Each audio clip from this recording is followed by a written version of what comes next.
Teknik USG hati pada hewan anjing, ada dua teknik yang kita bisa lakukan. Yang pertama kita sebut dari arah kaudal atau dari belakang sipoid, bisa juga nanti dilakukan dari interposte. Untuk interposte ini biasanya pada hewan anjing yang modelnya deep chest dog.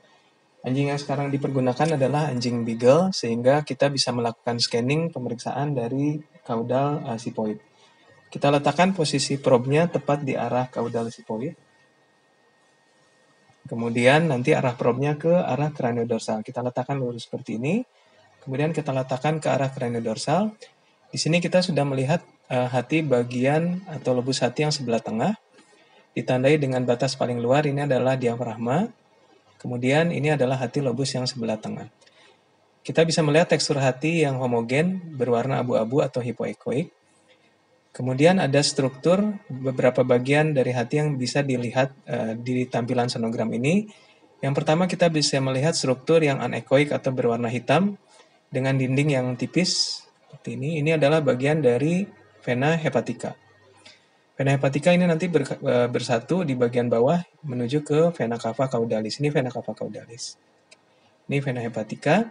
Kemudian dari sini kita bisa menggeser probe ke arah lateral yang sebelah kanan. Ini untuk melakukan scanning hati bagian lobus yang sebelah kiri. Ini hati, yang sebelah kanan. Ini hati lobus yang sebelah kanan.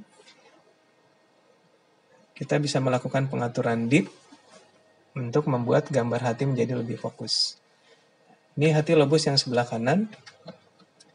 Di bagian hati yang lobus sebelah kanan, kita bisa melihat ada bagian yang lebih hyperechoic. Ini harus kita ingat, ini adalah bukan bagian dari hati, ini adalah bagian dari duodenum proximal. Bisa dilihat ada lapisan-lapisannya. Nah, ini adalah duodenum proximal. Ini hati lobus yang sebelah kanan. Oke.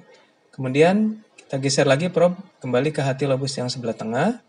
Kemudian kita geser ke hati lobus yang sebelah kiri dengan selalu mengikuti lengkung koste yang terakhir. Ini hati lobus yang sebelah kiri. Oke. Kita ikuti terus sampai ke arah paling lateral. Ini ujung atau bagian paling akhir dari hati lobus yang sebelah kiri. Kembali ke arah sedikit medial, ini hati lobus yang sebelah kiri. Ini juga kita bisa melihat beberapa bagian dari pembuluh darah, ini seperti vena porta, dan juga beberapa bagian yang dindingnya lebih tebal. Ini adalah bagian dari vena porta yang dindingnya lebih tebal. Kemudian kembali ke lobus hati yang sebelah tengah, kita bisa melihat ada bagian yang anechoic seperti ini, dengan dinding yang tipis. Ini adalah bagian dari kantung empedu. Untuk pemeriksaan kantung empedu, kita bisa melakukan dua view. Yang pertama dengan arah probe transversal seperti ini. Kemudian view yang satunya dengan arah probe sagittal, di mana kita bisa melakukan pemutaran dari probe seperti ini. Dari sini kita bisa melihat bagian dari kantung empedu. Ini mengarah ke ductus atau saluran dari empedu yang kita kenal dengan sebutan dari ductus cysticus. Jadi ini transversal view, kemudian ini adalah sagittal view.